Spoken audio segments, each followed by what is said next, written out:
So what is your answer to that, that why we are limiting the coin sales so now, drastically? I see. How they think that, you know, so your question somebody is, wants to sell more right. coins. So your question is, some of us mine coins and they go to the internal exchange, and some of us sell coins and buy coins. So as one coin, as I say, is 1 year old, first of all, it's not like Bitcoin, it is not a liquid market yet. So it means that there might be a day where we have huge demand for coin sales or huge demand for coin buying. And this is why we as a company always say buying and selling the coin should never be a reason why you join. The coin actually needs to be used. So we need to have some time, and I say always it's 3 to 5 years until we really manage to have a usability and a liquid market where you can do unlimited sales and buying actually on the market. Until then, Kari, if you do not have limits, for example, what can happen is that one person with a huge sales order or huge buy order can distort the price a lot. And this is what happens to Bitcoin often. I don't know if you see all this going up, down in a very, very big amount. And this is called volatility, and we do not want to have a very big volatility for our coin. People do not understand how it can be that Bitcoin today is worth $500 and tomorrow only 400 within a day.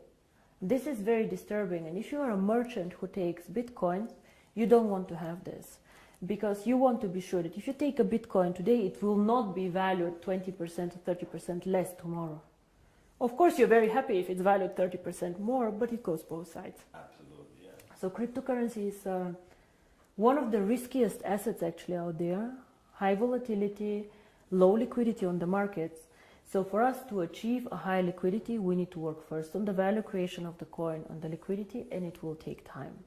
So all these people, why we have created this exchange? We have created it so people can learn to trade it, but it's not a self, the idea is not just that we go buy and sell the coin there, but we wait for the usability of the coin. This coin is very, very young. We have so much way to go, but we have created miracles already. So I'm looking very, very positive into the future. But remember, the internal exchange is demand and supply. So you have to find somebody who wants to sell coins to buy, and the other way around. So the company itself is not obliged to buy back your coins or to sell your coins. If I don't have coins, I cannot sell them. Yeah? And as a company, we do not buy back the coins. So it's always you selling your coins to somebody else or somebody else buying from you. Don't forget also a bit the time differences. When China sleeps, you're awake, and so on. So sometimes, as I said, the market is not liquid and not efficient yet. And then the other question is, which relate to that, is that how is the value created? Now, there are two questions I think inside here. First is what is the value of cryptocurrency, and the second is how do we determine today if one coin is valued €1, €2, or €5? Yes. So we have a concept which is called mining difficulty. And there are calculators out there on the internet for Bitcoin. Everybody can Google them. You just Google Bitcoin mining difficulty calculator and you see how this is calculated. It's a very, very simple thing. You calculate, one is electricity costs for the mining, and the second is computer power. So to mine a coin, you need obviously a computer to do some calculations and electricity to get the computer running. So depending on these two things, the mining difficulty grows or goes down. It goes both ways. It can go up, it can go down. The more miner join, however, the more people who want to mine, the higher the mining difficulty goes, because more of them are in the pools. And this is, of course, what happens to OneCoin. So you can simulate this with these calculators. It's nothing that OneCoin invented. And this is how we today measure the value of the coin. Yeah? So we say if it costs us €5 to create the coin due to electricity, the servers and the computer power, this is what we think is the appropriate price. Of course, it fluctuates up and down based on demand and supply, but always in a corridor actually that we have set. So this is how we determine the price today. And the second question that you had actually is, but one day we go to the open market, so how do we know what is the value of this cryptocurrency? Why is Bitcoin worth $400 and not 1,000 or whatever? And here, in my opinion, there are two things how we determine the value of cryptocurrency. Cryptocurrency is not backed up by anything. We know this. So it's actually worthless. So it's not backed up by gold. It's not backed up by any other asset.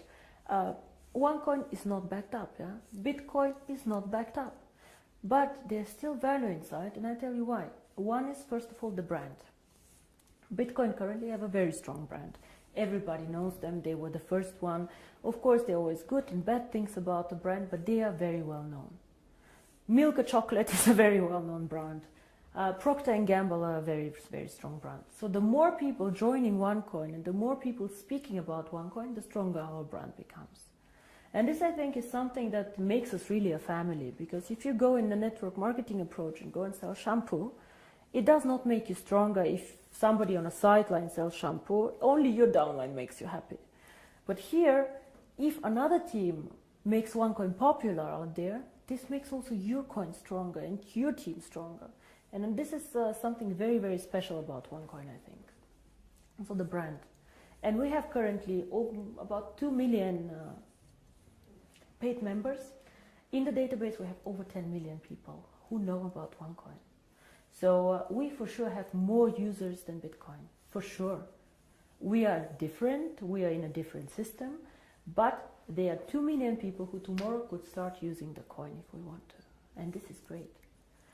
So this is one part of the value, but most people use Bitcoin currently as value storage, like gold. I put it in the safe and I keep it there, which is okay, but a bit of a dangerous concept. Everything that goes up can also go down, and you're not special. You know, and if you're not special, why use OneCoin? Why not use 2 coin, 3 coin, dark coin products? So we are probably one of, or probably the only company who focuses so much on usability of cryptocurrency. Why cryptocurrency? How can it change the world? And our 2 slogans are the future of payments or join the financial revolution. We believe that actually cryptocurrency can be a vehicle for money transfers. So for example, as you do Western Union transfers, you can use cryptocurrency to do a transfer. Fast, borderless payments. And there's a huge demand for this. 2 billion of people have no bank account. 2 billion. Of course, we cannot capture all of them. But again, if we capture only 10 million or 100 million people, it's a network. It grows so fast. We see what happened, you know. December 2014, I was sitting at my desk and I had a bet with Per Carlson, who is not here anymore, if we will manage to have 10,000 people. And we did a huge celebration with 10,000 people. Today we have 2 million after 12 months. It is incredible, and this is the network effect. The more people know about OneCoin, the more they will come and the stronger the brand.